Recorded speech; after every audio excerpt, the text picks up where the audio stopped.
35, 2025. At a certain point along the way, his home changed. Things were not in their usual spot, and other objects seemingly vanished. He missed the old crimson wallpaper, the one with the little avian patterns on it, where he would get lost for hours staring at it with his daughter. "There's a pelican, Dad," she would say, and he would notice a cockatoo with a crest the size of its body. It must have been his daughter who rearranged the room and his belongings. She had said that she would, after her mother had gone. "Dad, you should shake things up. It's the best way to move forward."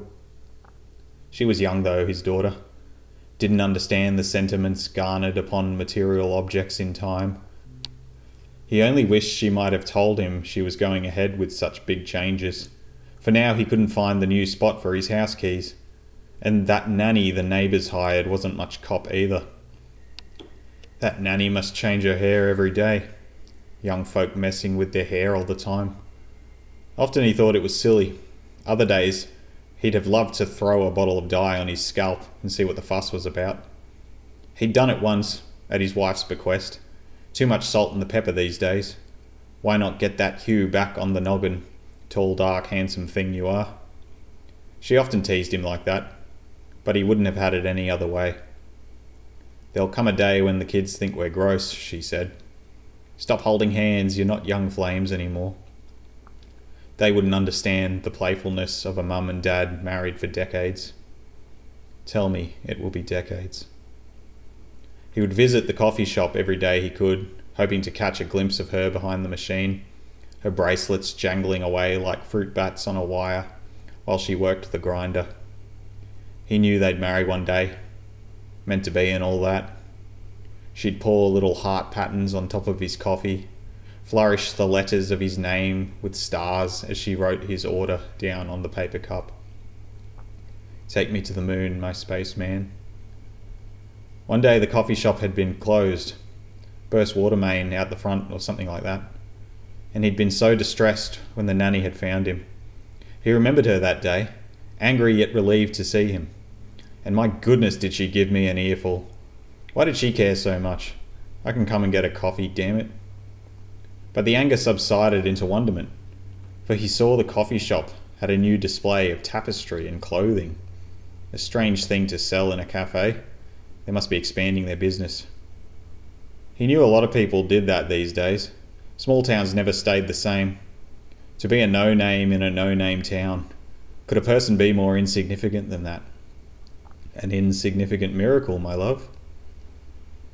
The nanny wouldn't let him drive home, and he was too tired to argue. Nice of her to bring in more firewood. Measure twice and cut once, he'd always told his boy. He asked the nanny if he could take a moment. He'd just like to check on his son. He liked to stack toy blocks in his room.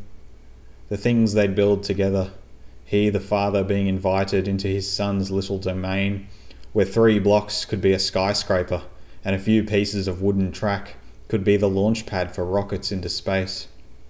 "I'll fly all the way to Mummy." But he couldn't find his son's room. Just a mass of cardboard boxes covered in dust, and furniture draped in plastic tarps. The nanny would smile patiently and remind him that his son was in the city, and would visit soon, she was sure. Kids and their imagination. He wondered what pretend job his son had. Moments like that made the hard times worth it. He'd worked his hands to the bone to provide for his children, and they wouldn't know, wouldn't need to know, of the sacrifice a parent makes. People would pretend all sorts of things, he thought, like that strange woman on the phone calling me her dad. What made folks so crazy? Still, he regretted that one argument he'd had with his boy. He only wanted what was best for his son, and sometimes you just have to trust that your old man knows what he's saying. "Oh, son, I just want you to get the most out of yourself. He is so capable, that son of mine." Why it was that he would ruminate under the frondescence of a poisoned nostalgia, he did not know. Maybe it was just that he wished he could change things here or there. Maybe the outcome would have been different. Maybe another path taken. Maybe tragedy avoided. Truly, He hated to hurt people, and the idea that he could even inadvertently let someone down was like a dagger in his heart. There was a time when he'd caught his wife in the bathroom, trying to cut her wrist, or something like that, or burn her thigh with a lighter. Had he been there a moment earlier, he might have stopped it, but there was no point thinking about that now. He would visit her grave every day he could, present her flowers every day he could. He said for years that it had been all his fault. Half his life, to be certain. How many other people had their life split directly down the middle by inconceivable horror? Yet maybe he'd live a little longer yet. Should have noticed. Pay attention or you'll miss it. As a boy, he'd made his mother cry once, and if she was still around, he'd apologise for an incident she'd most likely have forgotten. So much time had passed since then. Water under the bridge, through the channels, out the other side, unimpeded, into the sea, and evaporated away. Why he'd spent so much time recalling that bad memory was a curse he'd spent the latter side of his life trying to manage. It was her, and always would be, his love, his only. He prayed they would reunite one day, that it just took a little stoicism. We'll meet again one day. And at what point did memories simply become dreams? Such distance spread between them. His shoulders shrugged. He didn't know. He was just so tired. And he knew that such fatigue usually meant there'd be a dreamless slumber that evening, with the occasional vignette, void of time or purpose, playing pellucid before his mind's eye.